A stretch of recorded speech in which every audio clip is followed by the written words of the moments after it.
বন্ধুরা, মঞ্জু কিচেনে স্বাগতম। আমি আজ ইলিশ মাছ দিয়ে আর এই আলু দিয়ে আর লঙ্কা চিড়ে দিয়ে একদম সিম্পলভাবে আপনাদের মাছের ঝোল বানিয়ে দেখাবো। আপনারা আমার সঙ্গে থাকুন, দেখতে থাকুন। বসিয়ে দিয়েছি বন্ধুরা, আর হলুদ মেখে নিয়ে হালকা করে ভেজে নেব।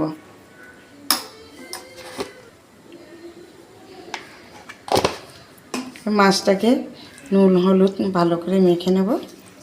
হয়ে গেছে, এখন আমি সামান্য একটু তেল দিয়ে দেব।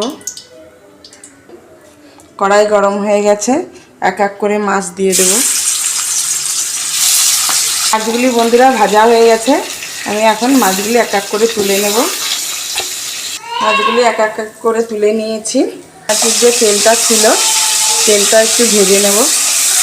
তেলটা ভেজে তেলটা নামিয়ে নিয়েছি। এখন মতো কড়াইতে জল দিয়ে দিলাম। এখন কেটে রাখা পেঁপে, আলু আর কাঁচা লঙ্কা একসঙ্গে দিয়ে দিলাম।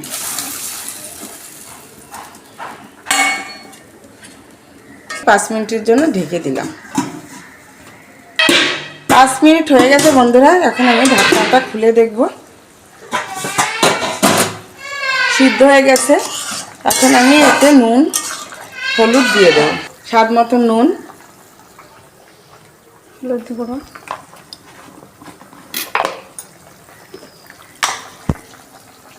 হলুদ গুঁড়ো,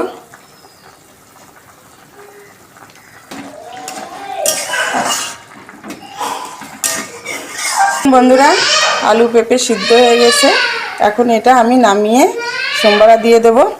যে মাছ ভেজে রেখেছি মাছের মধ্যেই ঢেলে দিলাম।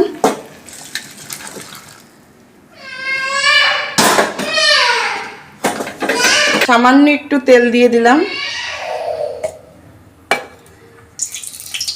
তেলটা গরম হয়ে গেছে বন্ধুরা, কালো জিরে দিয়ে দিলাম।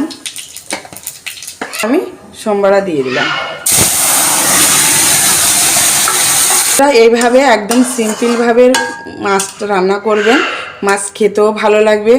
ইলিশ মাছে কোনো মশলা খাটে না। মশলা দিয়ে ইলিশ মাছ রান্না করলে তার স্বাদ নষ্ট হয়ে যায়। আমি এইভাবে সিম্পলভাবে আপনাদের রান্না করে দেখালাম। আপনারা এভাবে রান্না করে খেয়ে দেখবেন, পেঁপে আলু দিয়ে খুব ভালো লাগে। আমার মাছের ঝোল রেডি হয়ে গেছে, ইলিশ মাছের পাতলা ঝোল। এভাবে আপনারা বানিয়ে খাবেন, কমেন্ট করে আমাকে জানাবেন। আর গরম ভাতে সার্ভ করে এভাবে খাবেন, খুব ভালো লাগবে।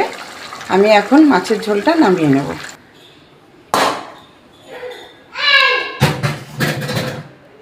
মাছের ঝোলটা কত সুন্দর কালার হয়েছে। এইভাবে রান্না করবেন, সবাই মিলে খাবেন। আর ধন্যবাদ বন্ধুরা, আমার সঙ্গে থাকবেন।